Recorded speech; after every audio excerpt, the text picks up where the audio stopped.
আসসালামু আলাইকুম রহমতুল্লাহ। সম্মানিত দিনী ভাই সকল, আপনারা সকলে কেমন আছেন? আশা করি সকলে ভালো আছেন। আলহামদুলিল্লাহ, আমরাও আল্লাহর রহমতে আলহামদুলিল্লাহ ভালো আছি। মাদ্রাসার তলবায় আলেমদের যারা ইলম শিক্ষা করার জন্য বাড়ি থেকে বের হয়, আল্লাহ সুবহানাহু ওয়া তাআলা তাহাদের পায়ের নিচে ফেরেশতাদের নূরের পর বিছিয়ে দেয়। সকলে বলে আলহামদুলিল্লাহ।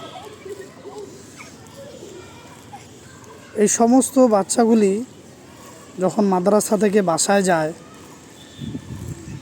তখন ওই বাচ্চাগুলি আবার পরের দিন মাদ্রাসায় আসতে চায় না, তাদের মন ভাঙা থাকে। তার কারণ হলো দুইটি। এক নম্বরের কারণ হলো যে ওই বাচ্চাটা যদি নিয়মিত মাদ্রাসায় উপস্থিত থাকে, যদি লেখাপড়া করে, তাহলে তার মন মানসিকতা ভালো থাকবে।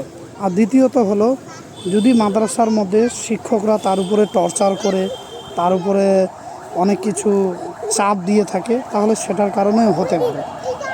শিক্ষকরা হলো গুরু এবং কারিগর, তাহাদেরকে সব দিক দিয়ে লক্ষ্য রাখতে হবে এবং এই শিক্ষকের কষ্টটা যেন বৃথা না যায়, এটার জন্যও মা বোনরা যারা বাসার মধ্যে আছেন, আপনাদেরকেও লক্ষ্য রাখতে হবে। আপনার সন্তানটা একটা দিন যেন মাদ্রাসার মধ্যে গ্যাপ না দেয়, তাহারা যেন সঠিক সময়ের জন্য মাদ্রাসায় উপস্থিত হতে পারে, লেখাপড়া করতে পারে। আপনি একদিন বেড়াইতে গেছেন, তাকে রাখে দিয়ে দিয়েছেন, 2 দিন 3 দিন পর সে যদি মাদ্রাসায় আসে, তাহলে তো তার মন খারাপ হবেই, তার মনোভাব হবেই। কারণ মাদ্রাসার মধ্যে কষ্ট আছে, মেনে নিতে হয়।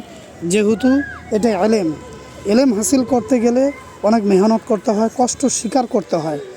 শয়তান মানুষদেরকে নেক্সট সুরতে ধোঁকা দেয়। আপনাকে ধোঁকা দিতে পারবে না, আপনার স্বামীকে দিবে। আপনার স্বামীকে ধোঁকা দিতে পারবে না, আপনার মাকে দিবে। আপনার মাকে দিবে না, বাচ্চার নানা নানি দাদা দাদি অনেককে দিবে। নেক্সট সুরতে ধোঁকা দিবে শয়তান, যাতে করে আপনার সন্তানটা এলেম শিক্ষা থেকে যেন বিরত থাকে, পথভ্রষ্ট যেন হয়ে যায়। আশা করি আপনারা সকলে বুঝছেন। আসসালামু আলাইকুম রহমতুল্লাহ।